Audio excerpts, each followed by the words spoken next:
তথাকথিত সেই মহারাজ চিন্ময় কৃষ্ণ দাস, যাই হোক, যাকে গ্রেপ্তার করেছে বাংলাদেশ সরকার, সেখানে তাকে নিয়ে সেখানকার ইসকনের যিনি দায়িত্বপ্রাপ্ত আছেন তারা প্রেস কনফারেন্স করে কি বলেছেন সেটা আপনাদের শোনাবো। সেই কথাটাই কিন্তু মিলে যাচ্ছে, কারণ আমি যে কোনো বিষয় নিয়ে যখন ভিডিও করি তার আগেই আমি ফেসবুকে এক দু লাইনে আমার নিজের মতামতটা রাখি।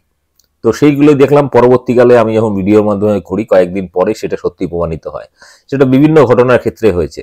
এবারে শুনুন যে ইসকনের এই চিন্ময় কৃষ্ণ যে গ্রেপ্তার হয়েছে দেশদ্রোহিতার কেসে, তার বিরুদ্ধে বাংলাদেশ ইসকনের কি কি অভিযোগ রয়েছে সরাসরি প্রেস কনফারেন্স করে তারা জানিয়েছে।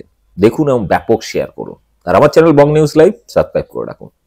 অনেক মাস আগেই চট্টগ্রামস্থ পুণ্ডরিক ধামের অধ্যক্ষ চিন্ময় কৃষ্ণ দাস এবং প্রবর্তক শ্রীকৃষ্ণ মন্দিরের অধ্যক্ষ লীলারাজ গৌর দাস ও সদস্য স্বতন্ত্র গৌরাঙ্গ দাসকে সাংগঠনিক শৃঙ্খলা ভঙ্গের দায়ে ইসকনের যাবতীয় কার্যক্রম থেকে অব্যাহতি দেওয়া হয়েছে। সুতরাং তাদের দ্বারা সংগঠিত কোনো কার্যক্রম ইসকনের কার্যক্রম নয় এবং এই বিষয়ে বাংলাদেশ ইসকনের সাধারণ সম্পাদক শ্রী চারুচন্দ্র দাস ব্রহ্মচারী আনুষ্ঠানিক বিবৃতিও প্রদান করেছেন। সুতরাং সাধারণ নাগরিক হিসাবে তাদের বক্তব্য ইসকনের সাংগঠনিক বক্তব্য নয়।